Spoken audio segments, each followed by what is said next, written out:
எபிரேய ஸ்திரீகள் எப்படிப்பட்டவங்களா? மிகுந்த பயமுள்ளவர்கள். அப்படின்னா எகிப்திய பெண்கள் எப்படிப்பட்டவங்க? பலவீனம் உள்ளவர். நல்லா சொல்ற பாருங்க. எகிப்து என்பது உலகத்திற்கு அடையாளம். அல்லேலூயா. எகிப்துனா உலகத்தை குறிக்கிறது. எகிப்து என்பது பாவத்தை குறிக்கிறது. எகிப்து என்பது அடிமைத்தனத்தை குறிக்கிறது. அப்ப இன்னைக்கு நம்ம பாவத்திலேயோ அல்லது தேவனுடைய வார்த்தையை மீறுவதிலோ அல்லது உலக பிரகாரமுள்ள காரியங்களுக்கு முக்கியத்துவம் கொடுக்கிறவளா இருந்தா நமக்குள்ள எபிரேய ஸ்திரீகள் என்கிற பலன் இல்லாம எகிப்திய ஸ்திரீகள் என்கிற பலவீனம் நம்மளை என்ன செய்யும்? ஒட்டிக்கொள்ளும். அல்லேலூயா. இதுக்கு அடையாளமா 2வது அதிகாரத்துல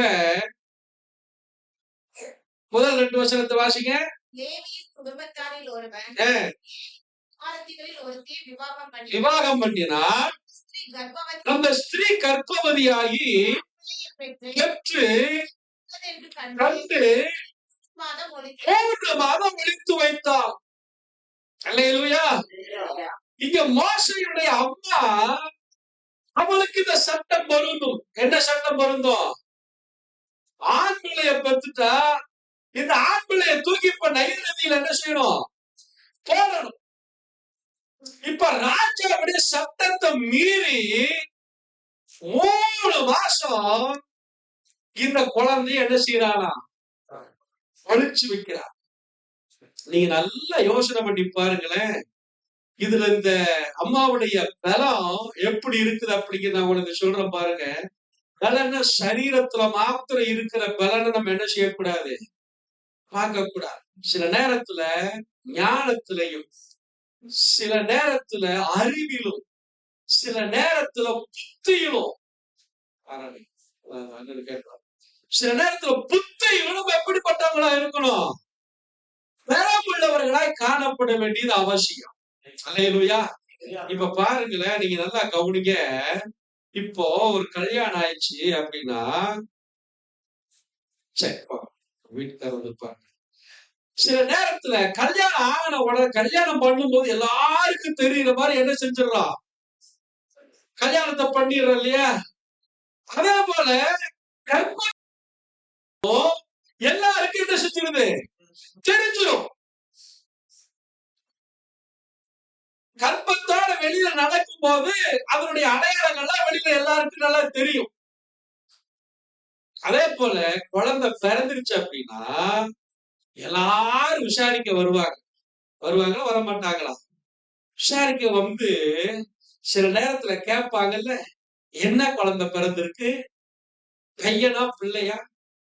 அவங்க அப்பன மாதிரி இருக்கா? அவங்க அம்மைய மாதிரி இருக்கா? இல்ல அவங்க தாத்தன மாதிரி இருக்கு. தாத்தன மாதிரியா? அதான் அப்படித்தான். இதெல்லாம் பேசுறோம் இல்லையா?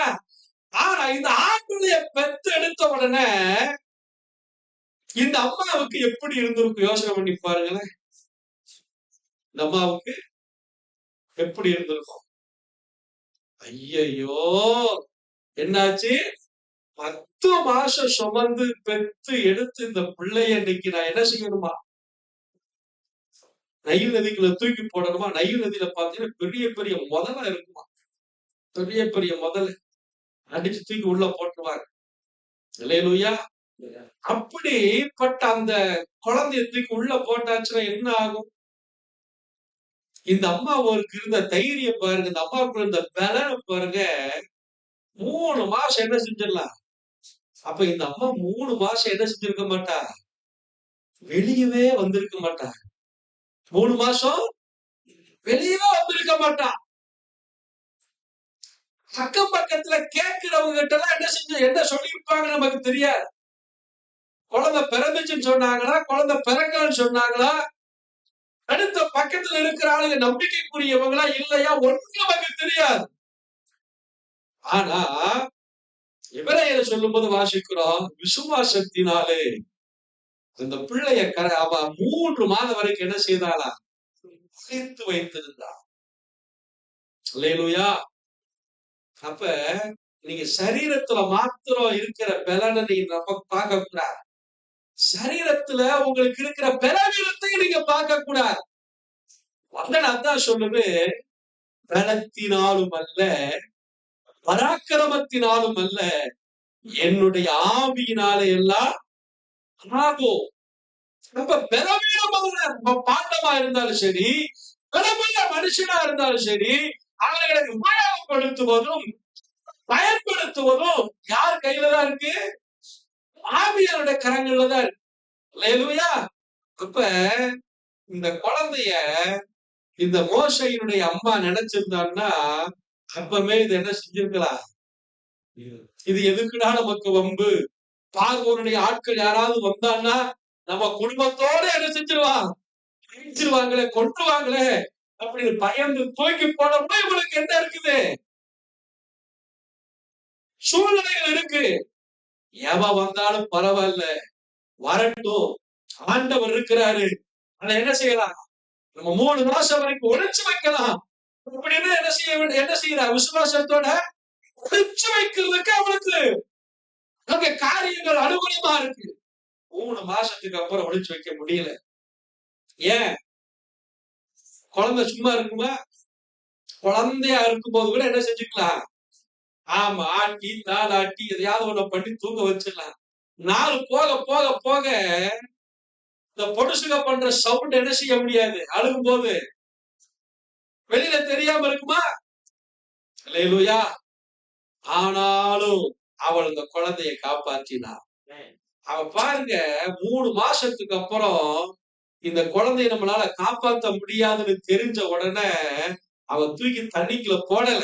ஆனா அழகா ஒரு நாணல் பெட்டிய செய்து அந்த குழந்தைய உள்ள வச்சு, அந்த முங்கி போகாத அளவுக்கு அந்த பெட்டி முங்கி போகாத அளவுக்கு அதுல வைக்கோல் அதெல்லாம் போட்டு நைல் நதியில அது யார் வரும்போது அந்த பெட்டியை விடணும். பார்வோனுடைய மகள் குளிக்க வரும்போது இந்த பெட்டி அப்படியே அவளுக்கு முன்னாடி கூடி போற மாதிரி விட்டாச்சு அப்படின்னா அவன் அந்த பெட்டியை பார்ப்பான். ஒருவேளை இந்த பிள்ளை என்ன செய்யப்படும்? காப்பாற்றப்படும். ஒண்ணு மன தைரியம். 2வது இந்த பிள்ளை யாரு கட்டளை போட்டானோ அப்ப வீட்டுக்கே போயிடுச்சு அப்படின்னு என்ன செய்யப்படும்? காப்பாற்றப்படும். அப்படிங்கிற ஒரு விசுவாசத்தோட என்ன செய்யறது தெரியுமா? அனுப்புவோம். நம்மளா இருந்தா என்ன செய்வோம்? நம்ம எதிரி கையில போய் நம்ம குழந்தைகளை கொடுப்போமா? அவனுடைய ஐடியா பாருங்க. அதே போல என்ன செய்யறான்? அனுப்பி விட்டு அவன் பார்வனுடைய குமாரத்தி அதை பார்த்த உடனே அவ சொல்றா, இது எபிரேய பிள்ளை, இந்த பிள்ளை எனக்காக என்ன செய்யணும்? வளர்க்க போறேன் அப்படின்னு பின்னாடியே மிரியாம் என்ன செய்யறா? மோசையுடைய அக்கா மிரியாம் அப்படியே பின்னாடியே போகுது. அந்த பெட்டி அவன் எடுத்த உடனே இவ போய் முன்னாடி நிக்கிறா. இந்த பிள்ளைய வளர்க்கறதுக்கு உண்டான தாயை அவகிட்ட கொண்டு வரட்டுமா? இந்த குழந்தைக்கு பால் கொடுத்து அவனை வளர்ப்பதற்கு உண்டான ஆளை நான் கூட்டிட்டு வரட்டுமா? அவன் உடனே சரி கூப்பிட்டு வா. நேர அம்மாவையே கூட்டு போய் என்ன செஞ்சுட்டா? விட்டுட்டா. இப்ப அம்மா கிட்ட சொல்றா, இந்த பிள்ளைய நீ என்ன செய்யணும்? எனக்காக வள. இப்ப மோசையுடைய அம்மாவுக்கு தைரியம், பயம் இல்லை. இனி மோசை அழுதாலும் பிரச்சனை இல்லை, வளர்ந்தாலும் பிரச்சனை இல்லை. இப்ப யாருடைய குமாரனா மாறிட்டான்? பார்வோனுடைய குமாரத்துக்கு இவன் மகனா மாறிட்டான். அப்ப சில நேரத்துல அதனால வசனம் சொல்லுது, சுத்தியுள்ள ஸ்திரீ வீட்டை புத்தி இல்லாதவளோ தன் கரத்தினாலேயே அதை என்ன செய்கிறார்? எடுத்து போடுகிறாள் அப்படி சொல்லப்படுது. பாருங்க, ஒரு 5 காரியத்தை சுருக்கமா சொல்லிட்டு நான் முடிச்சிடுறேன். பெண்களாகிய நீங்கள் எப்படிப்பட்டவர்கள்? எதுல பலம் உள்ளவங்களா இருக்கணும்? யார் பலமுள்ள ஸ்திரீகள்? எதுல அவங்க பலமா இருக்கிறாங்க அப்படின்னு ஒரு 5 காரியத்தை சுருக்கமா நான் உங்களுக்கு புரியுற மாதிரி நான் சொல்லி முடிச்சிடுறேன். நேரத்துல வாய் அளவுல நம்ம சாதிச்சிடலாம் அப்படின்னு சில நேரத்துல நினைக்கிறது ரொம்ப தப்பு. பெண்கள் இல்லையா? வாயில சாதிச்சிடலாம் அப்படின்னு என்ன செய்யக்கூடாது? நினைக்க கூடாது. அல்லேலூயா. முதல் காரியம் உங்களுக்கு நான் சொல்றேன் பாருங்க. ரூத் 1ஆம் அதிகாரத்துல 5ஆம் வசனத்தை வாசிக்கல.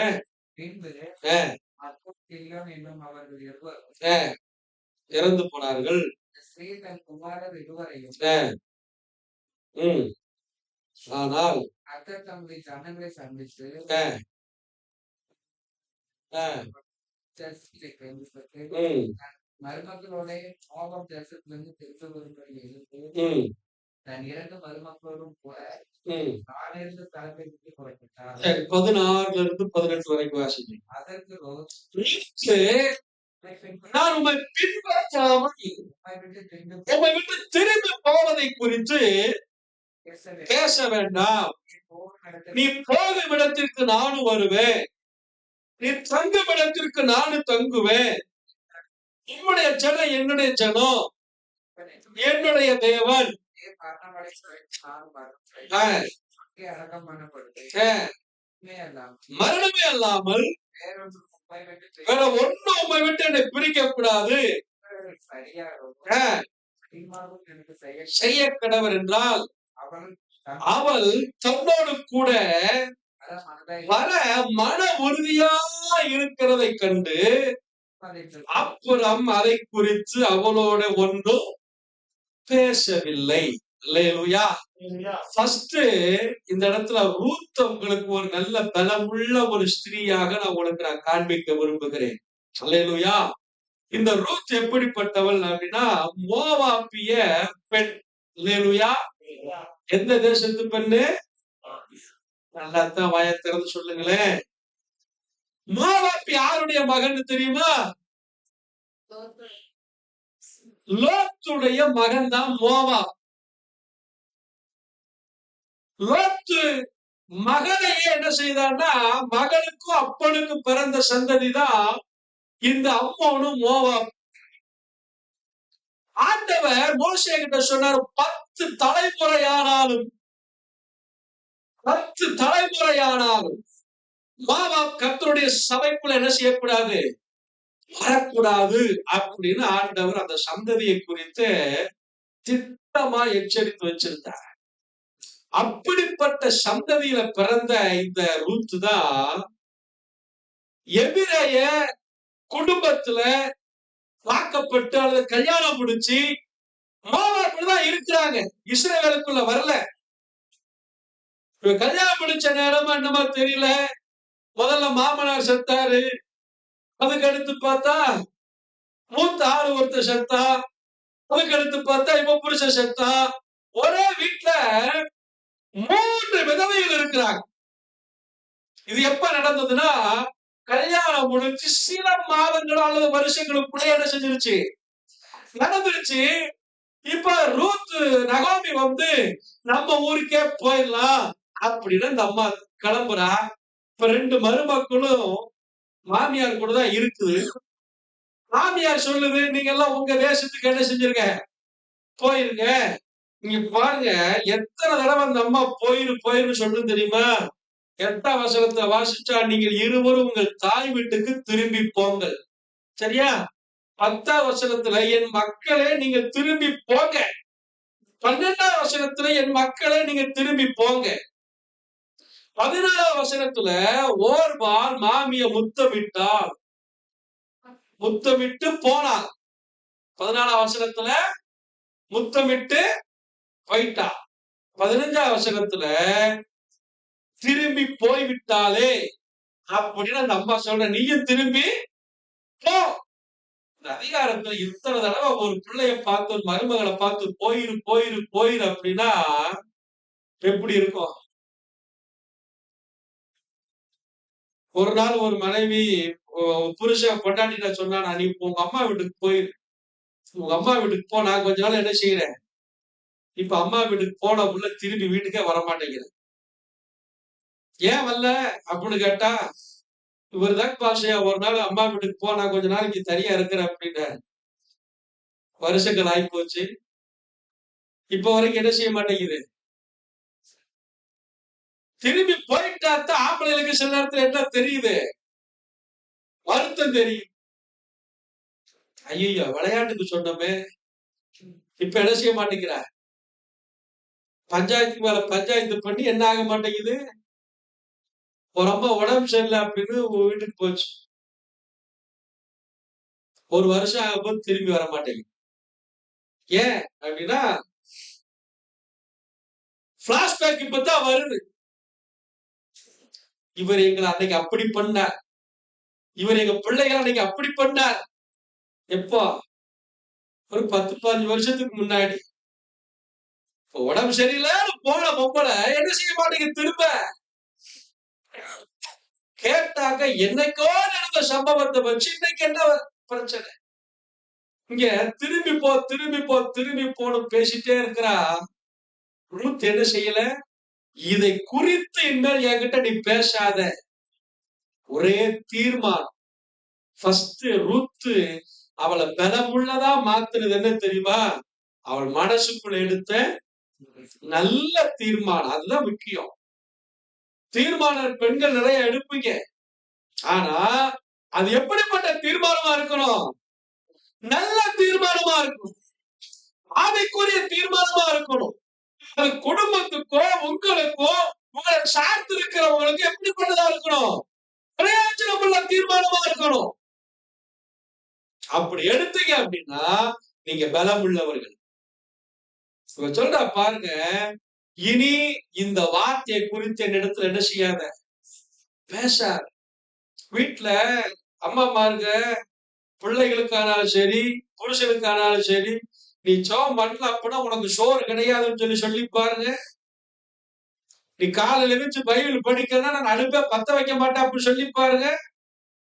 இப்படி ஒரு தீர்மானத்தை எடுத்து பாருங்க. ஆனா நம்ம அதுக்கு முன்னாடி என்ன செய்யறவங்களா இருக்கணும்?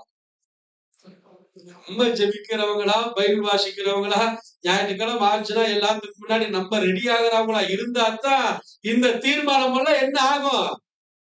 குடும்பத்துக்குள்ள எடுபடும். நம்ம என்னைக்கோ ஒரு நாள் எனக்குத்தான் இத்தனை பிரச்சனை இருக்கு, எனக்குத்தான் இத்தனை வேலை இருக்கு, உனக்கு என்ன, நீ கிளம்ப வேண்டியதானே அப்படின்னாக்கா என்ன செய்ய மாட்டாங்க. முதல்ல சனிக்கிழமையே ஆயத்தப்படுத்திட்டு ஞாயிற்றுக்கிழமை டக்குனு கிளம்பி என்ன செஞ்சிடணும்? நல்ல தீர்மானம். அதான் சொன்ன 6வது நேரத்துல அந்த எஸ்தரை பாத்தீங்களா? நம்ம 3 நாள் ஃபாஸ்டிங்ல இருக்கிறா, தீர்மானம் எடுக்கிறா. சட்டத்தை மீறி நான் ராஜாவுக்கு என்ன செய்வேன்? உள்ள போறேன். அவர் என்ன உயிரோட வச்சிருந்தா வச்சிருக்கட்டும், இல்லைன்னா சாகுறேன். நல்ல தீர்மானங்கள் நம்மளை என்ன செய்ய வைக்கும்? பலம் உள்ளவர்களாய் மாற்றும். நல்ல தீர்மானம் நம்மளை பலம் உள்ளவர்களாய் மாற்றும். உங்க குடும்பத்தை ஆரோக்கியமுள்ள குடும்பமா மாற்றும்.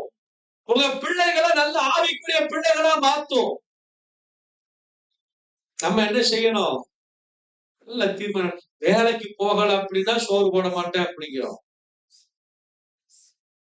வேலைக்கு போகலன்னா, ஒழுங்க காசு கொடுக்கலன்னா, சம்பளத்தை கொடுக்கலன்னா என்ன செய்யறது இல்ல. இத வச்சு என்ன பண்றது? இந்த நீயே வச்சுக்கோ போ அப்படின்னா தூக்கி எறிகிற அம்மாமார்கள் எல்லாம் பாக்குறோம். ஆனா ஆவிக்குரிய காரியத்துல மட்டும் எத்தனை தாய்மார்கள், எத்தனை மனைவிமார்கள் உங்க பிள்ளைகளை, உங்க கணவரை நீ ஆண்டவர் பக்கமா திருப்புவதற்கு எந்த காரியத்துல நீங்க அவர்களை கடிந்து கொள்ளுகிறீர்கள், எந்த தீர்மானத்தை நீங்கள் எடுக்கிறீங்க, உங்க கையில தான் இருக்கு. இந்த ரூத் நல்ல தீர்மானத்தை எடுத்து ஆண்டவருக்கு பின்னாடி, இந்த அம்மாவுக்கு பின்னாடி வந்ததுனால இயேசு கிறிஸ்துவுடைய சந்ததியில தான் பிறந்தார். அந்த அளவுக்கு இந்த அம்மாவுடைய வாழ்க்கை ஆசீர்வாதமா மாறுச்சு. அல்லேலூயா சொல்லுங்க. அல்லேலூயா. சரி, 2வதாக ஒரு காரியத்தை வாசிக்க போறோம். வாசிக்கலாமா? ஃபர்ஸ்ட் நல்ல தீர்மானம் உங்களை எதோ எப்படிப்பட்டவங்களா மாத்தும்? பலமுள்ள ஸ்திரீகளாய் மாற்றும். அல்லேலூயா. 2வது சாமுவேல் 1ஆம் அதிகாரம் 10வது வசனத்திலிருந்து 20ஆம் வசனம் வரை குடிச்சுங்க. சில வசனங்களை மட்டும் அப்படியே வாசிக்க.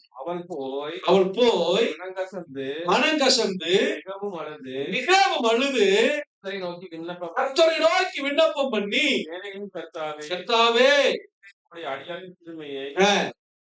பார்த்து அடியாளை மறவாமல் நினைத்தருளி ஆண் பிள்ளையை கொடுத்தால் சகல நானும் கர்த்தருக்கு ஒப்புக் கொடுப்பேன். தலையின் மேல் தவறன் கட்டி படுவதில்லை என்று பொருத்தனை பண்ணினாள். அல்லேலூயா. பெருமைக்குள்ளவா மாத்துறது எது தெரியுமா? உங்களுடைய உறுதி. என்னது? தூக்கிட்டீங்களா எல்லாம்? உறுதித்தன்மை. கைய பிடிச்சு சொல்லுங்க. உறுதியா இருங்க சொல்லுங்க.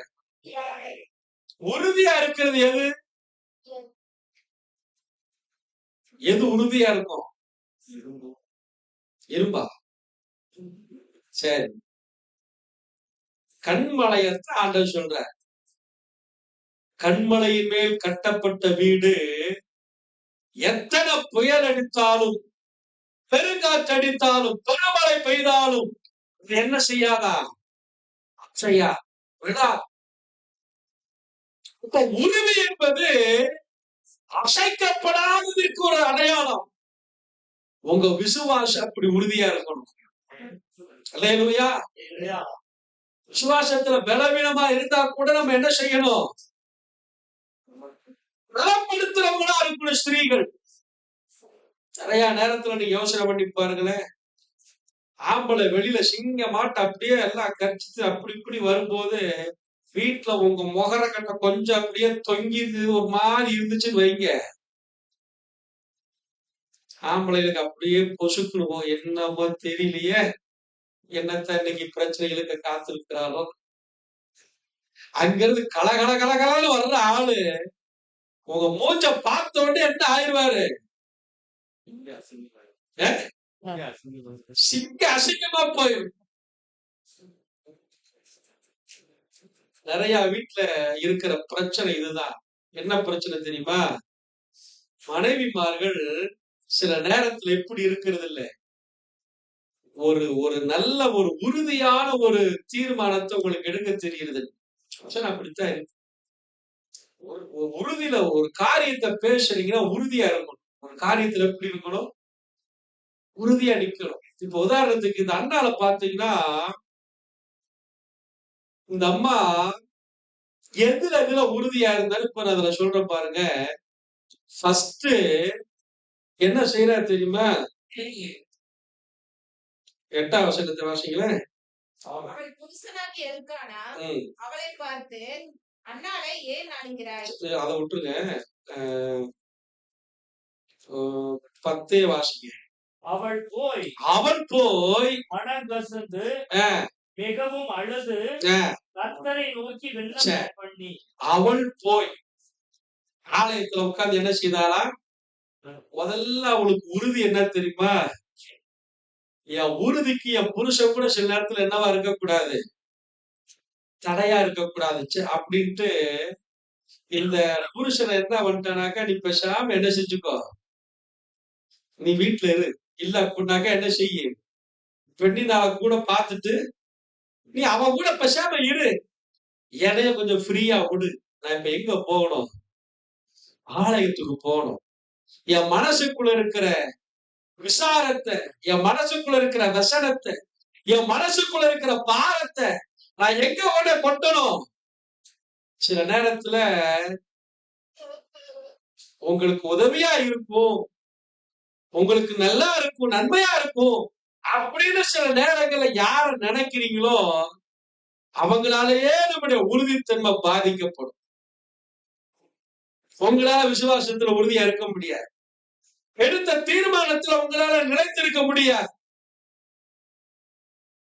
எல்கானாவை ஏன் கூப்பிடல அப்படின்னா, இவன் எவ்வளவு நேரம் ஜெபம் பண்ண போறான், எவ்வளவு நேரம் அழுக போறான், என்ன ஏது இவனுக்கே தெரியாது. எல்கானாவை கூட்டு போயிருந்தா எல்கானா என்ன பண்ணிருப்பாரு? 1 மணி நேரம் ஆச்சு வாடி இருந்துச்சு அப்படின்னு இருப்ப. இந்த அம்மா அழுதுகிட்டே இருந்திருப்பான்னு வைங்க. எங்க போனாலும் இவளுக்கு இதுதான் வேலை. வீட்லயே என்ன செய்யறான் சொல்லுங்க வாய திறந்து. வீட்லயும் அழுக, சர்ச்சைக்கு வந்தாலும் அழுகதானா அப்படின்னு இருப்பான். இந்த ஆளு இவ்வளவு தூரம் பேசியும் கூட இந்த அண்ணாள் எந்திரிச்சு வரலன்னு வைங்க, அண்ணாள் எந்திரிச்சு போகலன்னு வைங்க, என்ன பண்ணிருப்பாரு? அடுத்து அவர் போயிருக்க மாட்டாரு, நேரம் பாசு கிட்ட போவார், ஏழை கிட்ட போவார். ஐயா அம்மாவை கொஞ்சம் கிளப்பி விடுங்கய்யா, நீங்க சொன்னா என்ன செஞ்சிருவா? போயிருவா. ரொம்ப நேரம் என்ன செய்யறா? நாங்க ரொம்ப தூரத்துல இருந்து வந்திருக்கிறோம், எங்க அம்மா என்ன செய்யற? இங்க உட்கார்ந்துகிட்டு எந்திக்கிற மாட்டேங்கிற, இவளை கிளப்பி விடுங்க அப்படின்னு ஏறிகிட்ட போய் நின்றுப்பான். இந்த பிரச்சனையே இருக்கக்கூடாது அப்படின்னு தான் இந்த அம்மா தேவ சமூகத்துக்கு போறதுக்கு கூட தன் புருஷனை கூட கூப்பிடாம என்ன பண்ணிட்டா, எனக்கான நல்ல மனுஷன், நல்ல மனுஷன், நல்ல ஆறுதல் சொல்றவன் தான், மனைவி அழுதால தாங்க மாட்டார், அப்படிப்பட்ட ஆள் தான், நல்ல அவளை விட இவ்வளவு நல்ல நேசிக்கிற மனுஷன் தான். ஆனா ஆமைக்குரிய காரியத்துல ஆலயத்துக்குள்ள போய் உட்கார்ந்தா அவருடைய மனநிலைமை எப்படி இருக்குன்னு அவளுக்கே தெரியாது. நான் போகும்போது யாரும் எனக்கு இடையூறு என்ன செய்யக்கூடாது. இதுல பாத்தீங்கன்னா அண்ணால் உறுதியா இருந்தா. ரெண்டாவது அவ எதுல எல்லாம் உறுதியா இருந்தா தெரியுமா? 7ஆம் வசனத்துல சொல்லப்பட்டிருப்பாருங்க. அவள் கர்த்தருடைய ஆலயத்திற்கு போகும் சமயத்தில் அவன் வருஷந்தோறும் பிரகாரமாய் செய்வான். இவள் மனமடிவாக்குவாள், போதும் சாப்பிடாமல் அழுது கொண்டிருப்பாள். எங்க ஆலயத்துக்கு போகும்போதெல்லாம் அண்ணாளுக்கு என்னதான் வேலை? உபவாசம் இருப்பான்னு சொல்லுறியா? அழுகிறது மட்டும்தான் உங்களுக்கு தெரியுது. சாப்பிடாமல் இருப்பாள். ஆலயத்துக்கு போகிற வருஷத்துல எல்லாம் போகும்போதெல்லாம் இப்படித்தான் இருப்பா. நம்ம எல்லாம் ஊருக்கு போறோம் அப்படின்னா எப்படி இருக்கும்? அப்படியே சாப்பாடு கீப்பாடு எல்லாம் ரெடி பண்ணி கட்டி பார்சல் எடுத்துட்டு இங்க இருந்து எதெல்லாம் கடத்தணுமோ கடத்திட்டு எல்லாத்தையும் பேக் பண்ணிட்டு தான் என்ன செய்வோம், அங்க போவோம். ஆனா இந்த அண்ணாள் பாத்தீங்கன்னா அங்க போனாலும் என்ன செய்ய மாட்டா. சில வீட்டுல சில பெண்களை பாத்தீங்கன்னாக்கா மாமியார் வீட்டுக்கு போனா என்ன செய்ய மாட்டாங்க, என்ன செய்ய மாட்டாங்க, சாப்பிட மாட்டாங்க. அவ்வளவு ரோஷம் அப்படிலாம் இருக்கும். அங்க போனா என்ன செய்ய மாட்டாங்க, அதிகம் அப்படியே கெஸ்ட் மாதிரியே வருவாங்க, கெஸ்ட் மாதிரியே போயிடுவாங்க. இல்ல நாங்க இப்பதான் சாப்பிட்டோம், நாங்க வரும்போது நேரம் ஆயிடுச்சு, கடையிலே என்ன செஞ்சுட்டோம், ஏன் இங்க வீட்டுல வந்து சாப்பிட்டான்னு. ஆனா இந்த அண்ணாள் பாத்தீங்கன்னா இதே பிரச்சனை தான். ஃபர்ஸ்ட் அவ அழுது அழுது அழுது அழுது மனமடிவாக்கி மனசை காயப்படுத்த காயப்படுத்த காயப்படுத்த வேதனையாக ஆக என்ன செய்வான்னு கேட்டீங்கன்னா அப்படியே ஃபாஸ்டிங் தான். அல்லேலூயா. சில நேரத்துல நமக்கு ஏதாவது டென்ஷன் ஆச்சுன்னா எதுலதான் அந்த டென்ஷனை காட்டுறோம்? சோறு வேண்டாம் ஒட்டு வேண்டாம் போ சாப்பிட்டு. அல்லேலூயா. சரி, ஃபர்ஸ்ட் அவ உபவாசத்துல, உபவாசம் சொல்ல முடியாது பட்னி, நம்ம இதுக்காக சொல்ற அந்த உபவாசத்துல உறுதியா இருக்கிற அண்ணன் இருக்கான வந்து சாப்பிடு சாப்பிடு பாரு, என்ன செய்ய மாட்டா, சாப்பிட மாட்டா. ரெண்டாவது 12ஆம் வசனத்துல பாக்குற வாசிங்க. அவளை நோக்கி இல்ல 12 அவள் கர்த்தருடைய சந்நிதியில் வெகு நேரம் விண்ணப்பம் பண்ணினாள். ஜெபத்தில் அவள் உறுதியாக இருந்தாள். அல்லேலூயா. பெண்கள் எதுல உறுதியா இருக்கணும்? நீங்க இதுதான் கஷ்டமா இருக்கு. ஆம்பளைங்க ஜெபம் பண்ணா கூட இங்க பின்னாடி இருந்து என்ன செய்யற மாதிரி இருக்கு சில நேரங்கள்ல. கிளம்பு கிளம்பு கிளம்பு, போதும் முடி, நான் வரைக்கும் ஜெபம் பண்றேன். சில வீட்டுகளுக்கு போனா கம்ப்ளைண்ட் தான், ரொம்ப நேரம் ஜெபம் பண்றாரு பாஸ்டியா. அதே மாதிரி ஆண்களுக்கு ஒண்ணு சொல்றேன், ஞானமா சில காரியத்தை என்ன செய்யணும், வீட்டம்மா சாப்பாட்டுக்கோ இல்லைனாக்கா சமையல் செய்யறதுக்கோ என்ன செய்வாங்க, ஆயத்தமாயிட்டு இருப்பாங்க. அந்த நேரத்துல உட்கார்ந்துக்கிட்டு அமெரிக்காவில் ஆரம்பிச்சு ஆப்கானிஸ்தான் வந்து அப்படி அப்புறம் பார்த்து ஆஸ்திரேலியா போய் அர்ஜென்டினா வந்து இத்தனை காரியத்தை சுத்தி அடிச்சா அந்த அம்மாக்கு எப்படித்தான் இருக்கும்? இவர் ஜெபம் பண்ணிட்டு அடுத்து என்ன தெரியுமா பண்ணுவாரு, இன்னுமா சாப்பாடு செய்யற, இன்னும் அதை செஞ்சு பிடிக்கல, அந்தமா கோபமா வராதா? ஜெபத்துல உறுதியான எப்ப இருக்கணும்? ஆசை போடும் போதோ அல்லது நமக்கு நேரம் இருக்கும் போதோ இல்ல நேரம் ஒதுக்கியோ என்ன செய்யணும்? ஜெபத்துல உறுதியா நம்ம உறுதியா இருந்தா. அடுத்து பாத்தீங்கன்னா 11ஆம் வசனத்தை வாசிக்கல. சேனைகளின் கர்த்தாவே, தேவரீர் உம்முடைய அடியாளின் சிறுமியை கண்ணோக்கி பார்த்து உம்முடைய அடியாளை மறவாமல் நினைத்தருளி உமது அடியாளுக்கு ஒரு ஆண் பிள்ளையை கொடுத்தார். அவன் சகல நாளும் கர்த்தருக்கு ஒப்புக்கொடுப்பேன். கர்த்தருக்கே அவனை ஒப்பு கொடுப்பேன். உன் தாயின் மேல் அஹ், கத்திப்படுவதில்லை. கத்தி படுவதில்லை என்று பொருத்தனை பண்ணி பொருத்தனையில் அவன் எப்படி இருந்தா உறுதியா இருக்கிறான். கல்யாணம் ஆகி எத்தனை வருஷம் ஆச்சுன்னா நமக்கு தெரியாது. பல வருஷங்கள் இவளுக்கு என்ன இல்ல, ஒரு ஆம்பளை பையனை கொடுத்தா திருப்பி அவளுக்கே கொடுத்துற அப்படிங்கிற மனநிலைமை எத்தனை பேத்துக்கு இருக்கும்? நம்ம பொருத்தனை பண்ண எப்படி பண்ணுவோம்? ஆண்டவரே, எனக்கு ஒரு ஆம்பளை பையனை கொடுத்தா நான் ஆலயத்துல என்ன செஞ்சிடறேன், இத வாங்கி வச்சிடுறேன். நம்ம பொருத்தனை இப்படித்தான் இருக்கும். அப்படித்தானே இருக்கும். லைட்டோ ஃபேனோ எதையோ ஒண்ணு என்ன செஞ்சிருவேன், வாங்கி வச்சிடுறேன். ஆனா அண்ணாள் பொருத்தனையில வித்தியாசமான என்ன சொல்றா, எனக்கு ஒரு பையனை கொடுத்துட்டீங்கன்னா அந்த பையனை உங்க ஊழியத்துக்கே என்ன செஞ்சிடறேன். என் அண்ணாளுக்கு நல்லா தெரியும், ஆலயத்துல கொண்டு விட்டா சூழ்நிலைகள் ஒண்ணுமே சரியில்லை. என்ன சரியில்லை? ஏலியினுடைய குடும்பம் ஒண்ணு சரி கிடையாது. சாமுவேல் வளர்ந்தா எங்கதான் இருக்கணும்? முழுக்க முழுக்க முழுக்க முழுக்க ஏலி கண்காணிப்புலதான் இருக்கணும். அவன் பிள்ளைகளுடைய கண்காணிப்புலதான் இருக்கணும். அவன் ரெண்டு பேரும் பார்த்தா பயங்கரமான துன்மார்க்கன், பயங்கரமான அயோக்கியன். ஆண்டவரே அவனை அழிப்பதற்கு, அவனை அழிப்பதற்கு ஆண்டவரை சித்தம் கொண்டு இருந்தார். இப்படிப்பட்ட இடத்துலதான் கொண்டு போய் சாமுவேலை விடணும். ஒருவேளை தப்பி தவறி நாம அந்த பொருத்தனையை பண்ணியிருந்தா கூட நம்ம எப்ப கொண்டு போய் விடுவோம்?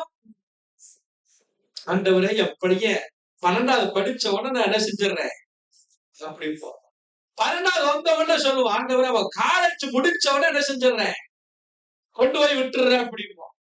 காலேஜ் முடிச்சுட்டாலும் என்ன செய்வோம், காலேஜுக்கு சேர்த்து விட்டு கடனாய் போச்சு ஆண்டவரே, ஒரு 3 வருஷம் வேலை செஞ்ச கடனை அடைச்சதுக்கு அப்புறம் கொண்டு என்ன செஞ்சிடறேன். சொல்லுவோமா சொல்ல மாட்டோமா? கடைசியில பார்த்தா அவன் என்னைக்கு ரிட்டையர்ட் ஆகுறானோ அப்ப சொல்றது, தம்பி நமக்கு அதுக்குள்ள என்ன போயிடும், ஏலிக்கு கண்ணு தெரியாம போன மாதிரி நமக்கெல்லாம் கண்ணு கிண்ண எல்லாம் காது கிண்ணெல்லாம் அவுட் ஆனதுக்கு அப்புறம் உடைய நான் ஊழியத்துக்கு ஒப்பு கொடுத்திருந்தப்பா, தயவு செய்து என்ன செய்ய, எப்பா நம்ம பெற்றது ரிட்டர்ன் ஆகும் போது என்ன செய்வோம், அப்படித்தான் நம்மளா இருந்தா. ஆனா அண்ணாள் பாத்தீங்கன்னா பால் மறந்த உடனே கொண்டு விட்டுட்டு வந்துட்டா. பொருத்தனையில எப்படி இருந்தா, உறுதியா இருந்தா. 22ல இருந்து 28 வரைக்கும் நீங்க பார்த்தீங்கன்னா பொருத்தனையை நிறைவேற்றுவதிலும் அவள் உறுதியா இருந்தா. நிறைய நேரத்துல நம்ம பொருத்தனை பண்ணிடுறோம், ஆனா என்ன வர்றதில்ல, பொருத்தனை மேல ஞாபகமே வர்றதில்லை. என்ன பொருத்தனை பண்ணணும்னு நமக்கு தெரியறதும் இல்லை. நம்ம காரியம் நடந்து முடிஞ்சிருச்சுன்னா அதுக்கப்புறம் நம்ம பொருத்தனை குறித்த சிந்தனையை நமக்குள்ள இருப்பதில்லை. சபைக்குள்ள எத்தனை பேர் அப்படி இருக்கிறாங்க தெரியுமா? சபைக்குள்ள எத்தனை பேர் அப்படி இருக்கிறீங்க தெரியுமா? போன மாசத்துல ஒரு அம்மாவுக்கு பொருத்தனை நாங்க ஞாபகப்படுத்திட்டு வந்தோம். என்ன பொருத்தனை பண்ண தெரியுமாமோ, இடம் வித்துச்சுன்னா ஞாபகம் இருக்குங்கய்யா, ஞாபகம் இருக்குங்கய்யா, இடம் வித்து வருஷக்கணக்கு ஆகி போச்சு.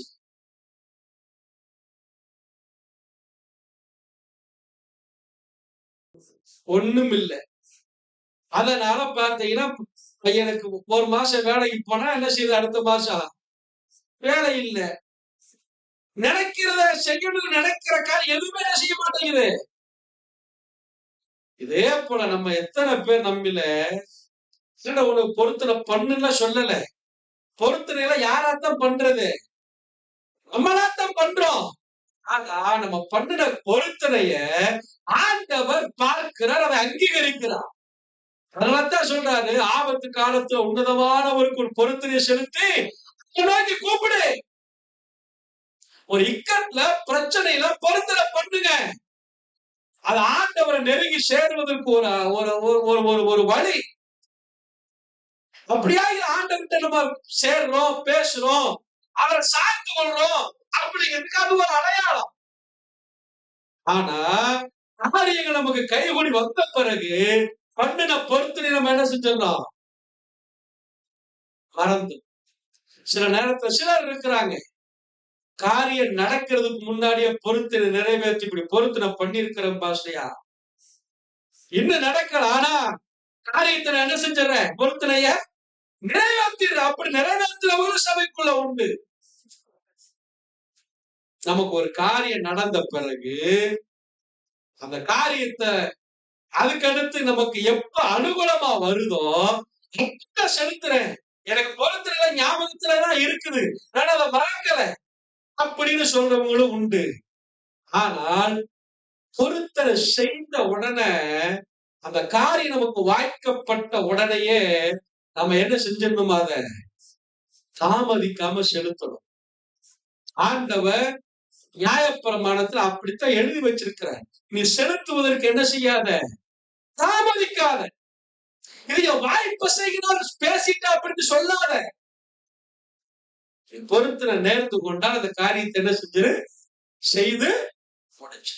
அப்ப அண்ணால் அப்படின்னா கிருப அப்படின்னு அர்த்தம்.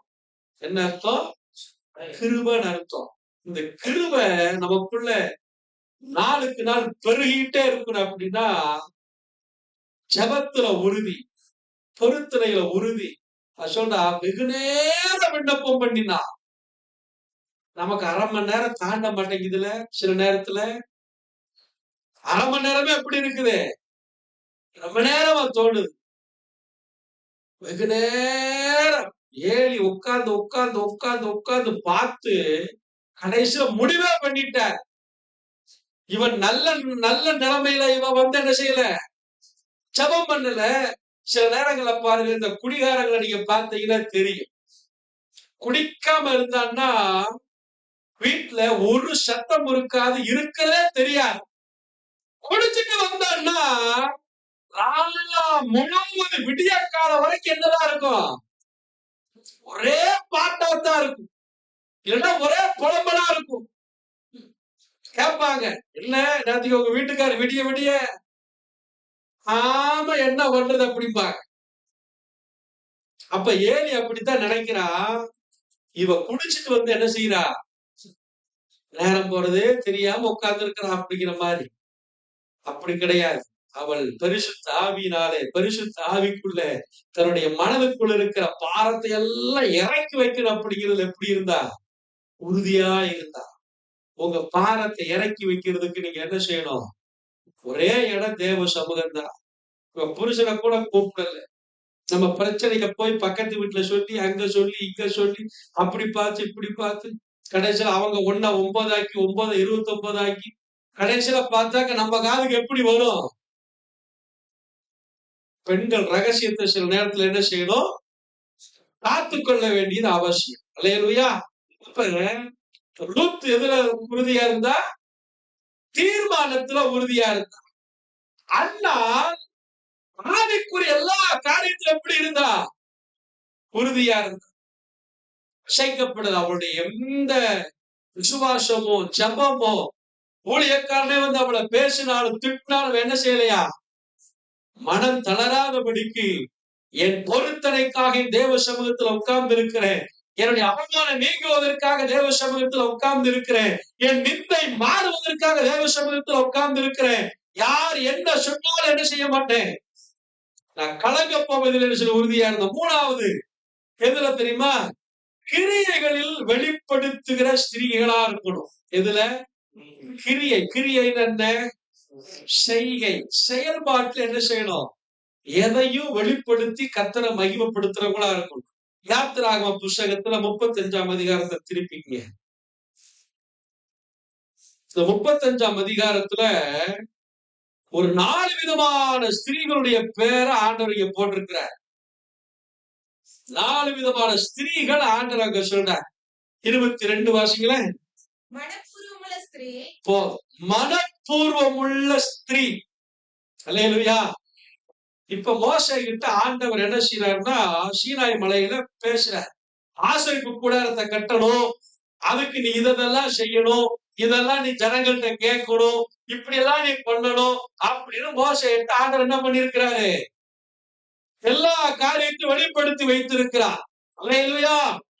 சத்தமா அல்லேலூயா. கைய பிடிக்க பாப்போம், ஒருத்தர் கைய பிடிக்க. மனப்பூர்வமான ஸ்திரியா இருப்போம். சொல்லுங்க. மனப்பூர்வமான ஸ்திரியா இருப்போம். சொல்லுங்க. வெளியில கூட சொல்லலாம், தப்பு இல்ல. சொல்றீங்களா எல்லாருமே? மனப்பூர்வமான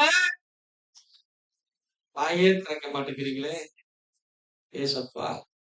சரி, மனப்பூர்வம்னா என்ன சொல்லுங்க பாப்போம். மனப்பூர்வம்னா என்ன? சரி, மறைமுகம் இல்லாத அப்படிங்கிறாரு. அது ஒளிவு மறைவு அப்படிங்கிறதுக்கு நீங்க சொல்றது கரெக்ட். மனப்பூர்வமான ஸ்திரீ, மனப்பூர்வம்னா என்ன? மனப்பூர்வம்னா என்ன? இல்ல, நம்ம பேச்சு வழக்குல நீங்க சொல்லலாம். மனப்பூர்வம் அப்படின்னா தாராளமான அப்படின்னு அர்த்தம். எது? தாராளமான மனசு. சில நேரத்துல வீட்டுக்கு யாராச்சும் வந்தாங்கன்னா உபசரிக்கிறதுல அப்படியே தூக்கி தூக்கி தூக்கி தூக்கி நம்ம கொடுத்தோன்னு வைங்களேன், அதுக்கு பேர் என்ன? இப்ப நம்ம பிள்ளைங்க நம்ம கிட்ட எதையாவது கேட்காம யாருக்கா தூக்கி கொடுத்துட்டாங்கன்னா என்ன சொல்றீங்க நீங்க? என்ன சொல்றோம்? பெரிய பெரிய தாராள பிரபு.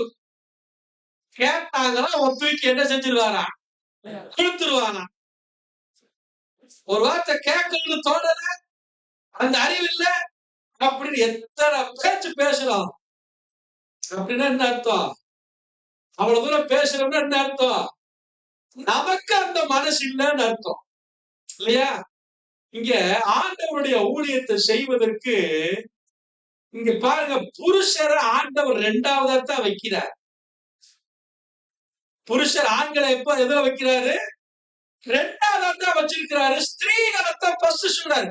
மனப்பூர்வம் உள்ள ஸ்திரீ அப்படின்னா ஆலயத்தை கட்டுவதற்கு முக்கிய பங்கு யாராலதான் முடியும் அப்படின்னு ஆண்டவர் சொல்றாரு.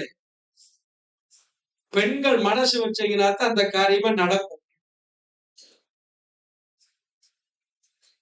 என்னென்னலாம் வாங்கணும் அப்படின்னு சொல்லிட்டு இங்க மேல ஆண்டவர் பெரிய லிஸ்டே கொடுத்திருப்பார். பொண்ணு, வெள்ளி, வெண்கலம், அப்புறம் நல்ல இந்த சிவப்பு நூல் வஸ்திரம், அது இது அப்படி ஏராளமான காரியங்களை நினைச்சிருப்பாரு.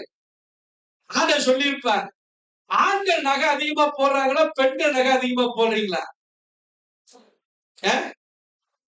இதுக்கு தகவாசியா சுத்தி வளைஞ்சு நீங்க எங்க வர்றீங்கன்னு பாத்தீங்களா?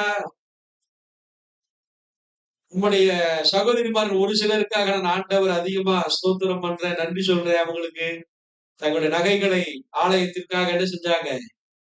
தாராளமா கொடுத்தாங்க.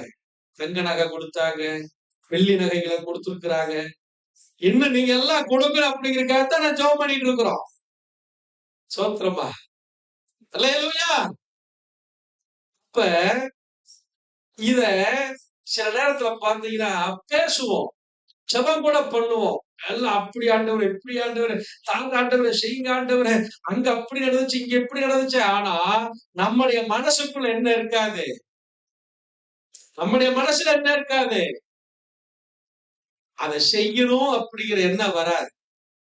ஆண்டவர் அதான் சொல்றாரு, கிரியை இல்லாத விசுவாசம், கிரியை இல்லாத ஜெபம். அல்லேலூயா, அல்லேலூயா. அப்ப நல்லா கவனிங்க, ஆண்டவருடைய ராஜ்யத்திற்கு ஸ்திரீகளுக்கு இருக்கிற முக்கிய பங்கு என்னன்னா உற்சாகம் அல்லது தாராள மனசு இருக்கும். நீங்க லூக்கால வாசி பாத்தீங்கன்னா தங்களுடைய ஆஸ்திகளாலே இயேசு கிறிஸ்துவுக்கு என்ன செய்தாங்களா?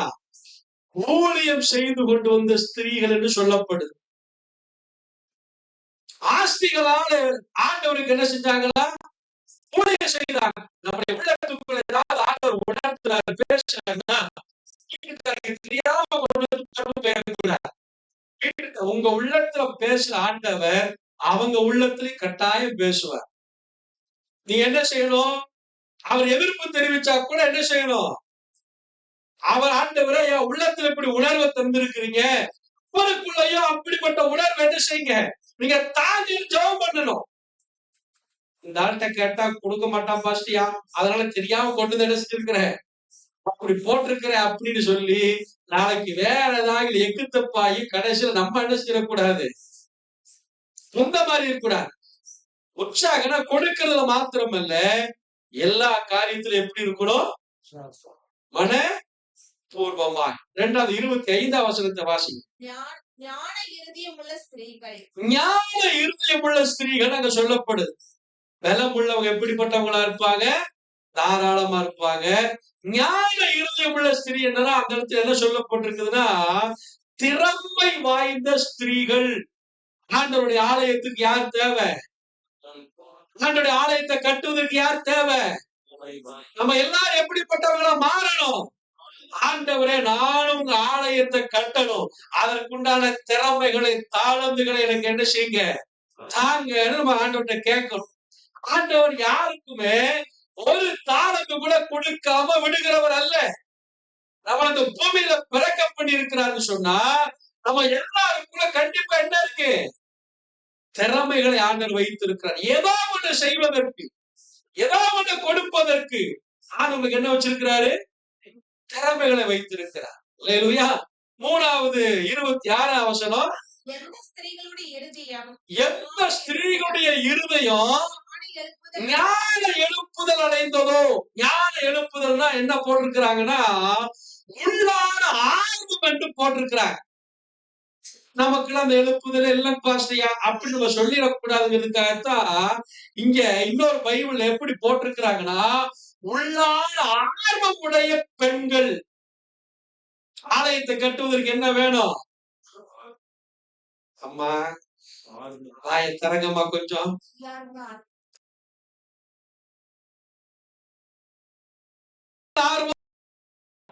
உள்ளான ஆர்வம் யாருக்கு வேணும், வீட்டுக்கார ஐயா கூட போய் உட்கார்ந்து கொஞ்ச நேரம் அப்படியே தூங்கலாம் நினைச்சா நீங்க போன உடனே டப்புன்னு என்ன செய்யணும், எதையா உன கொடுத்து குடிச்சு தின்னுட்டு பாசியா மத்தியானம் வர சொல்லி இருக்கிறார், மரியாதைக்கு போயிரு அப்படின்னு சொன்னீங்க அப்படின்னா நீங்களாம் எப்படிப்பட்ட பெண்கள், உள்ளான ஆர்வம் உள்ள பெண்கள். இங்க பாரு, பாசையா உன்னையவே தான் கூப்பிடுற, உன்னை விட்டு அவருக்கு வேற ஆளே இல்ல, மரியாதைக்கு சொல்லாம கொள்ளாம ஆறாவது முடிச்சோட போயிரு அப்படின்னு சொன்னீங்க அப்படின்னா உங்களுக்குள்ள என்ன இல்ல, நம்ம வர்றதே அப்ப பிரயோஜனம் இல்லை. வசனம் சொல்றது அடிக்கடி தன் தண்ணீரை குடிச்சு இந்த பூமியை பார்த்து சொல்றாரு, இந்த பூமியில அடி மழை பெஞ்சிட்டே இருக்கு, தண்ணிய குடிச்சிட்டே இருக்குது, பூமி நல்லா தண்ணிய குடிச்சிட்டே இருக்குது, நல்ல ஈரப்பசங்களா இருக்குது. ஆனா விதை போட்டா விளையலான்னு வைங்களேன், விளைச்சல் அறுவடைய குடுக்கலன்னு வைங்களேன், அந்த நிலம் கர்த்தரால் எப்படி இருக்குமா, சபிக்கப்பட்ட நிலமா இருக்கும் வசனம் சொல்லுங்க. எவ்வளவு வசனத்தை கேட்கிறோம், எவ்வளவு பிரசங்கத்தை கேட்கிறோம், எத்தனை நேரத்தில் ஆண்டவர் உணர்த்தினார், பேசினார், கிரிய செய்கிறார். ஆனா இதற்கு எந்த அர்ப்பணிப்பும் இல்லை, எந்த தியாகமும் இல்லை, எந்தவித கீழ்ப்படுதலும் இல்லை அப்படின்னா நம்முடைய வாழ்க்கையில் ஆசீர்வாதம் என்ன செய்யாது, லேலியா சொல்லுங்க, ஆசீர்வாதம் என்ன செய்யாது, நமக்கு வராது. ஏன், ஆண்டவர் தருகிற அந்த தண்ணீரை குடிக்கிறோம், ஆனா அவருக்கு என்று எந்த பலனையுமே நம்ம என்ன செய்யறதில்லை, செய்யறதில்லை. நேற்றுக்கெல்லாம் நானு சகாயம் ஐயா வினோத் 3 பேர் தான். அங்க இவ்வளவு தூரத்துல இருந்து அந்த ஆலாப்ளாக் ஒரு கல்லு பாத்தீங்கன்னா குறைஞ்சது 12 கிலோவுக்கு மேல வரும். ஒரு லைனுக்கு பாத்தீங்கன்னா 40 கல்லு பிடிக்கும், 4 வரி வச்சிருக்கு. நானாங்க 160 கல்லு. எப்படி இருக்கும் நைட்ல நான்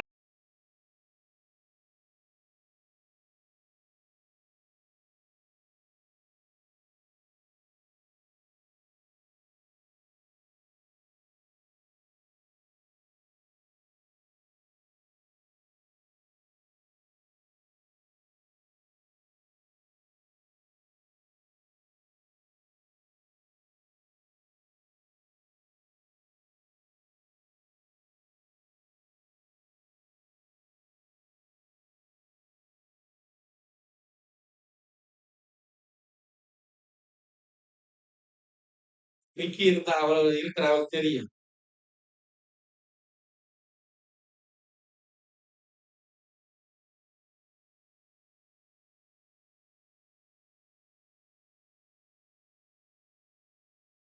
கூடாது அப்படின்னு தான் நினைச்சேன். ஆனா சில நேரத்துல சில காரியத்தை சொல்லித்தான் ஆக வேண்டும்.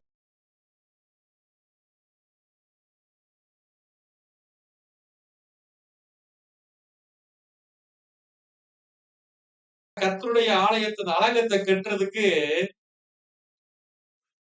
அவர் அங்க இருந்து லீவ் போட்டு வருவார். அரசாங்க வேலை செஞ்சாலும் லீவுல வருவார். லீவுல வந்தா எல்லா வேலையும் இழுத்து போட்டு செய்வார். இதுக்கு முன்னாடி அங்க இருந்த அதிகாரிகள் பாத்தீங்கன்னா மக்கள்கிட்ட என்ன செய்வாங்களாம், எல்லாம் வாங்கி சம்பளம் எடுத்து அதை பண்ணி இதை பண்ணி அப்படி எல்லாம் வச்சிருப்பாங்க. இவர் இதை வந்து செஞ்ச உடனே எந்த சம்பளமும் அவர் எடுக்க மாட்டார். அப்போ அடிக்கடி சொல்ற ஒரு வார்த்தை, ஆண்டவரே இந்த காரியத்திற்காக உமது அடியானை நினைத்தருளும். இந்த காரியத்தை நான் செய்தபடினாலே உமது அடியானை நீர் நினைத்தருளும். நான் எப்பவுமே சொல்றேன், நான் வீடு சந்திக்க வந்த அப்படின்னா குறைஞ்சது ஒரு 500 ரூபாயில இருந்து 1000 ரூபாய் 1200 ரூபாய் அந்த அளவுக்கு கூட என்ன செஞ்சு எனக்கு காணிக்க. நான் வீடு சந்திக்க வந்து கிட்டத்தட்ட 1 மாசம் ஆக போகுது. ஒரு சில இடத்துக்கு மட்டும் அந்த வழியா போய் வந்ததுனால என்ன செஞ்சிருக்கிறோம்னா உள்ள வந்திருக்கிறோம்.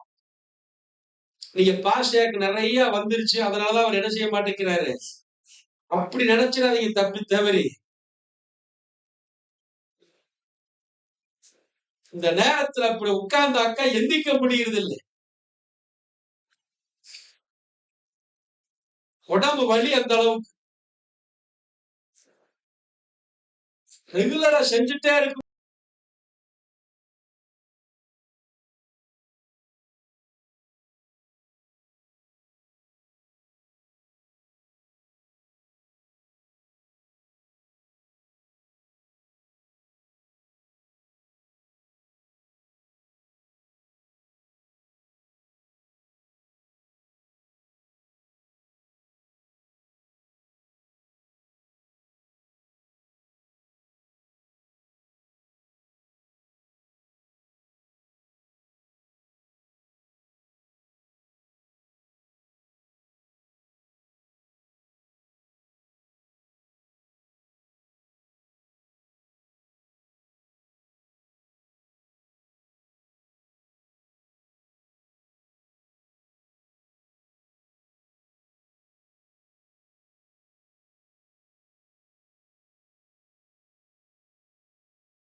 அதை பாடுபட வேண்டியதா இருக்கு. நான் மட்டும் இல்ல, யார் யாரெல்லாம் சர்ச்சை கட்ட நினைக்கிறாங்களோ அத்தனை பேர் இப்படித்தான் பாடுபடுறாங்க. அதுக்கு வேலை செஞ்ச மேஸ்திரி ஒரு ஆள் என்ன தெரியுமா சொன்னாரு,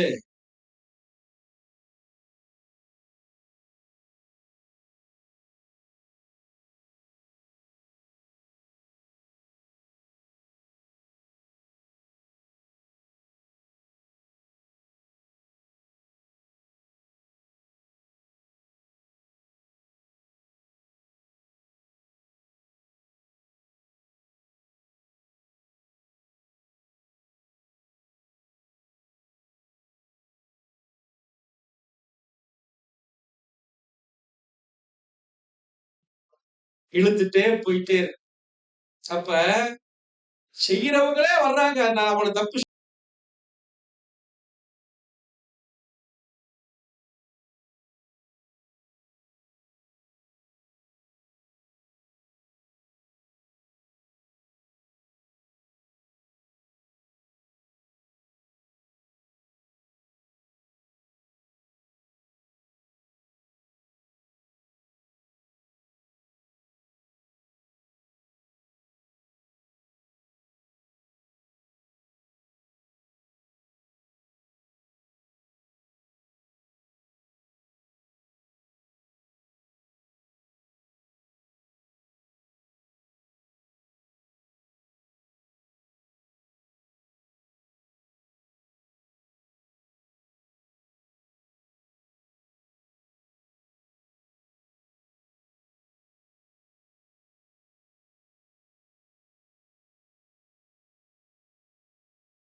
தாவீதை கொல்லுவதற்காக ரொம்ப நெருங்கி வந்துட்டான். அதை பார்த்த ஒரு மனுஷன் அவனை கொண்டு தாவீதுகிட்ட சொல்ற ஒரு வார்த்தை என்ன தெரியுமா? இனி நீர் யுத்தத்திற்கு வர வேண்டாம். இனி நீங்க யுத்தத்துக்கு வர வேண்டாம். நீர் எங்களை 14,000 பேருக்கு சரி. நீர் யுத்தத்துக்கு வராம நீங்க பேசாம நீங்க அங்க அரண்மனையில இருங்க. நாங்க அத்தனை பேர் செத்தாலும் கவலைப்பட மாட்டோம். ஆனா நீங்க ஒருத்தர் செத்தா எங்க அத்தனை பேருக்கும் அவன் சோத்திரம் அப்படியே கை ஒடிஞ்ச மாதிரி எப்படிம்பா. நமக்கு இருக்கிற சேனைகள்லாம் இந்த மாதிரி இருந்தா எனக்கு எவ்வளவு சந்தோஷம் தெரியுமா? உங்களை நிக்க வச்சுட்டா கூட நான் எல்லா வேலையும் செஞ்சிருவேன். இப்படி மட்டும் பேசி என் பின்னாடி ஒரு 4 பேர் இருந்து வந்தீங்க அப்படின்னா எனக்கு எவ்வளவு ஒரு ஆனந்தமா இருக்கு தெரியுமா? அல்லேலூயா. இறக்கார ஐயா கூட பாத்தீங்கன்னா போன 2 வாரம்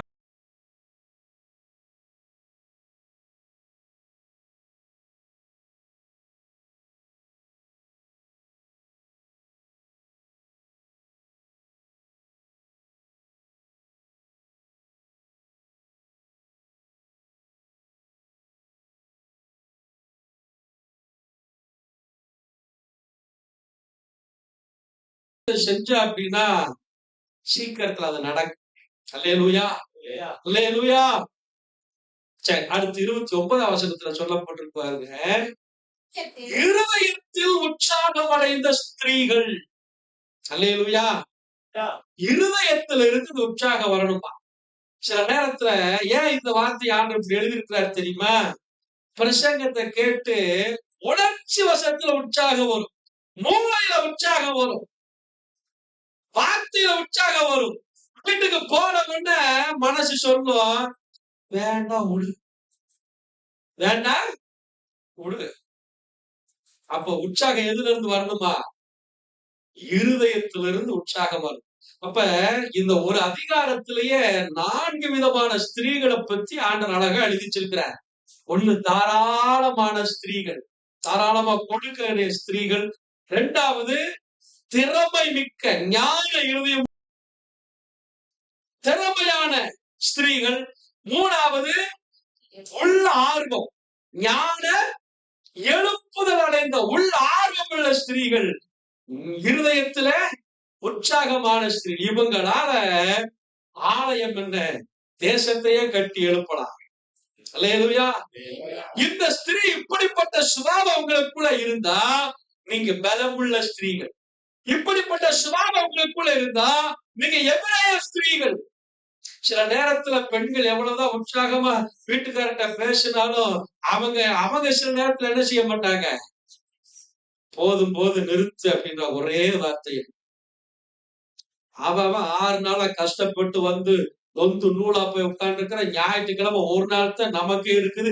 இதுலயும் போய் போ போ போன்னு இருக்கிற, வேணா நீ போடி அப்படின்னு சொல்லக்கூடிய ஆட்கள் சில நேரத்துல என்ன செய்வாங்க? இருப்பாங்க. ஜெபம் பண்ணுங்க, எல்லா காரியங்களுக்கா என்ன செய்யுங்க? போன வாரத்துல எங்க பாப்பா ஊர்ல இருந்து வரும்போது கூப்பிட போனேன் 5 மணிக்கு.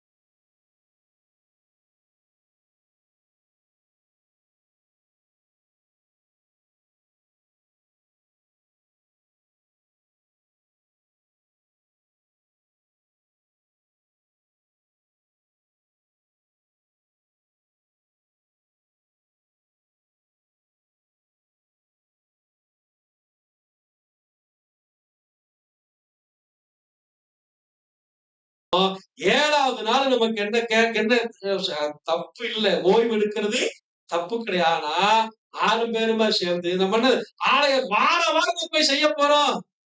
ஆலயத்தை கட்டி முடிக்கிற வரை, கொஞ்சம் மேல எழுப்புற வரைக்கும் 6 பேருமா சேர்ந்து பிரயாசப்பட்டோம்னா என்ன செய்யலாம்? செய்யலாமா முடியாதா? ஆண்கள் எல்லாம் ஏன்டா இன்னைக்கு வந்தோன்னு பாக்குறீங்களா? இல்லைன்னா மனசு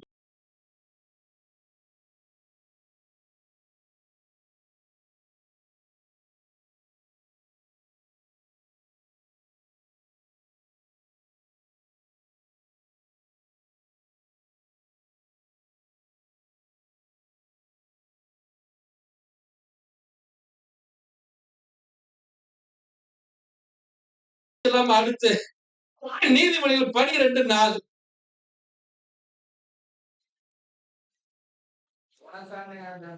குணசாலியான ஸ்திரீ தன் புருஷனுக்கு கிரீடமா இருக்கிறாள். அல்லேலூயா, அல்லேலூயா. நாலாவது, உங்களுக்கு இருக்கிற பலன் என்ன தெரியுமா? உங்களுடைய நல்ல குணம்தான். அல்லேலூயா. உங்களுக்கு இருக்கிற நல்ல குணம்தான் உங்களுக்கு பலன்.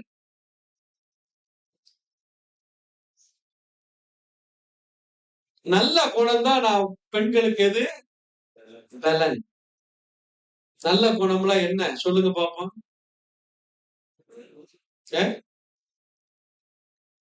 நல்ல குணம்னா என்னன்னாலும் நல்ல குணம் சொல்லுங்க.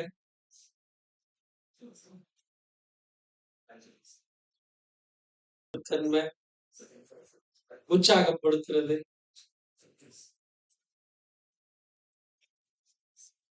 நல்ல குணம் என்னன்னு தெரியுமா? ஒரே ஒரு வார்த்தை நான் சொல்லிட்டுமா? பெண்களுக்கு உங்க அப்பா அம்மாவை, உங்க அண்ணன் தம்பிய, உங்க அக்கா தங்கச்சிய எப்படி நேசிக்கிறீங்களோ அதே மாதிரி உங்க புருஷ வீட்டுல இருக்கிறவங்க மாமனார் மாமியார, உங்க வீட்டுக்காரனுடைய அண்ணன் தம்பிகளை, உங்களுடைய நீங்க அப்படியே நேசிங்களேன், உங்க புருஷன் உங்க காலு கீழேயே தான் கிடப்பான். இதுதான் உண்மை. நிறைய வீட்டுல இருக்கிற குழப்பத்துக்கு என்ன தெரியுமா காரணம்? இவங்க வீட்டுல வந்தா ஆட்டுக்கறி, புருஷ வீட்டுல இருந்து வந்தா ரேஷன் கடையில வாங்கின பருப்பு. மளிகை கடையில வாங்கினா கூட அந்த பருப்பு கொஞ்சம் நல்லா இருக்கு. ரேஷன் கடை பருப்பு கொஞ்சம் எப்படித்தான் இருக்குது, மந்தமாத்தான் இருக்கு. சில பெண்கள் எல்லாரையும் நல்லா கவனிக்கிற ஆட்கள் இருக்கிறாங்க, நான் தப்பு சொல்லு. குணசாலியான ஸ்திரீ தன் புருஷனுக்கு கிரீடமா இருக்கிறான். கிரீடத்தை காலில் போட்டு மிதிப்பாங்களா, தலையில வச்சு கொண்டாடுவாங்களா? உங்களை தலையில வச்சு உங்க புருஷமார்க கொண்டாடணும் அப்படின்னா உங்க புருஷனை நீங்க ராஜாவா மதிக்கணும். நல்லா புரிஞ்சுங்க. யாரா மதிக்கணும்? கிரீடம் யாரு தலையில இருக்கும்? கிரீடம் ராஜாவுடைய தலையில தான் கிரீடம் இருக்கும். ஜெயித்தவனுடைய தலையில தான் கிரீடம் இருக்கும். ஆனா அந்த ராஜாவுக்கு மேல, அவன் தலைக்கு மேல இருக்கு பாத்தீங்களா கிரீடம், அந்த கிரீடத்தை சூட்டினாத்தான் அந்த ராஜாவுக்கே மரியாதை. அப்ப ராஜா பெருசா, ராஜா தலைக்கு மேல இருக்கிற கிரீடம் பெருசா? ராஜாவுடைய திறமைக்கும் அவனுடைய ஆளுகைக்கும் கிடைக்கிற பரிசுதான் கிரீடம். நீங்க பரிசு ஆகிட வசனத்தான் சொல்லுது, புத்தியுள்ள மனைவியோ அத்தரருளும் ஈவு. நீங்க புத்தியுள்ள ஸ்திரியா இருக்கணும். உங்க வீட்டை கட்டுற ஸ்திரியா இருக்கணும். உங்க புருஷனுக்கு நீங்க கிரீடமா இருக்கணும். இல்லையா? சில வசனம் இருக்கு, நீதிமொழிகள் 21:9.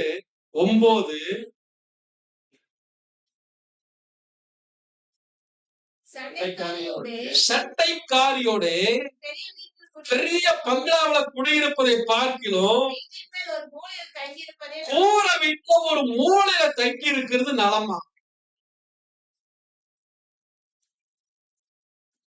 இப்ப யோசனை பண்ணி பாருங்க, உங்க வீட்டுக்காருக்கு நீங்க எப்படி இருக்கிறீங்க அப்படின்னு. இன்னைக்குன்னு வாச்சு இந்த சனியை பிடிச்ச லீவ் விட்டாம் பாரு அப்படின்னு உங்களுக்கு முன்னாடி உங்க வீட்டுக்காரர் என்ன செய்யக்கூடாது? புலம்பக்கூடாது. சில நேரத்துல புருஷன்மார்க வீட்டுக்கு வர்றதே என்ன நினைக்கிறாங்க தெரியுமா?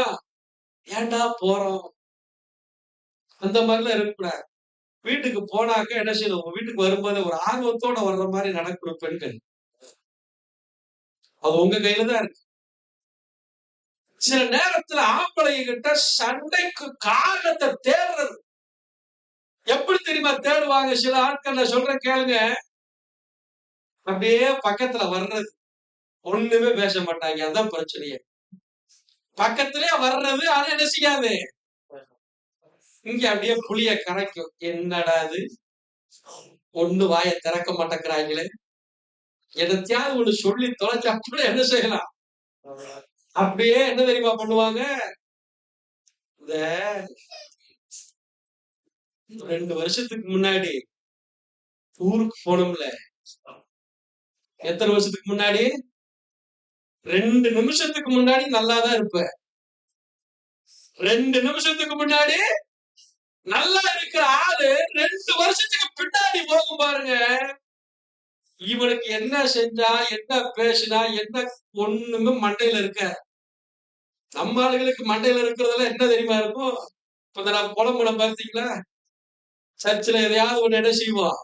பண்ணி வேலையை முடிப்போம் செய்வோம். இந்த பிள்ளைகளுக்கு பார்த்தீங்கன்னா அந்த கடன் மேலையும், வேலை மேலையும், தொழில் மேலையும் பிள்ளைகளுக்கு அது வாயை திறந்து வெளியே சொல்ல மாட்டாங்க.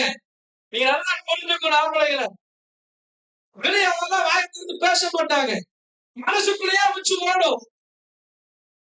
இந்த சிந்தனையில உட்கார்ந்து இருக்கும் போது அன்னைக்கு 2 வருஷத்துக்கு முன்னாடி ஒரு போன் ஒண்ணு வந்துச்சுல. 2 வருஷத்துக்கு முன்னாடி போன் வந்துச்சா? நான் செல்போன் என்னைக்கு வாங்கணும்னு அன்னைக்கு போன் வந்துட்டு தானே இருக்குது. நம்ம இப்படி ஏழாம் கிழமை ஏதாவது ஒண்ணு பேச அங்க ஆரம்பிக்கும் பாருங்க சண்டை. நினைப்பா பேசாம என்கிட்ட போயிடலாமா? சாலமோன் வந்து அந்த அளவுக்கு அனுபவப்பட்டிருக்கிறான். இதுக்கு அப்புறம் இன்னொரு வசனம் கீழே இருக்கு பாருங்க. சண்டைக்காரியும் 19 கோபக்காரியுமான அந்த பொம்பளையோட குடியிருப்பதை பார்க்கிலும் வனாந்தரத்துல குடியிருப்பது நலம். அல்லேலூயா. வீட்டுல பேசாம ஒரு மூலையில இருந்தா நல்லது அப்படின்னு ஆளு மூலையிலேயே அந்த அம்மா என்ன செய்ய விட மாட்டேங்கிறான். பேசாம வனாந்தரத்துக்கு தாவீது ராஜா புலம்புவார் பாருங்க. எனக்கு மட்டும் கழுகையை போல புறாவை போல சிறையில் இருந்தால் நான் பறந்து போய் வனாந்தரத்துல போய் என்ன செய்வேன்? அவன் பிரச்சனை அதுக்கு மேல, அவன் மகன் பிரச்சனை அதுக்கு மேல. அல்லேலூயா. ஒரு குணசாலியான ஸ்திரீக்கு உண்டான குணம் என்ன தெரியுமா? அப்படியே 31ஆம் அதிகாரத்தை திருப்புங்க, 31 திருப்புங்க, வாசிங்க. அதுல இருந்து தப்பிக்கிறவன் யார்? அவருடைய விலை இன்னைக்கு இருக்கிற முத்தை பார்க்கிலும் உயர்ந்தது. அதிக தொடர்ந்து அவன் புருஷனுடைய இருதயம் அவளை நம்பும். உங்க வீட்டுக்காரையா உங்களை நம்பணும். என் பண்டாட்டி எதை செஞ்சாலும் என்ன செய்வா? நல்லதுக்கே இருக்கும் அப்படி நம்பணும். அவன் சம்பத்து குறையாது. நீங்க நம்பிக்கைக்குரியவங்கள நடந்தா உங்க வீட்டுல என்ன குறையாதா? ஆசீர்வாதம் குறையாது. இவ கையில கொடுக்கிறமே, இவன் என்ன பண்ற? நேற்றுக்கு சகாய பையன் ஒரே புலம்பல். பெரிய பிள்ளை வீட்டுல அந்த அவங்க வீட்டுக்காரு என்ன செய்யறாரு? வேலை செஞ்சு சம்பாரிச்சு எங்க கொடுத்துடுறாரு? பாஸ்டுக்கே கொடுத்துடுறாரு. அப்படி சில பாஸ்டுமார்கள் இருக்கிறாங்க. அப்படி சில ஆட்கள் இருக்கிறாங்க. அவர் வந்து மாமா, இவங்க மருமக வந்து அந்த பாஸ்டுக்கு மருமகன் ஆகிறார்.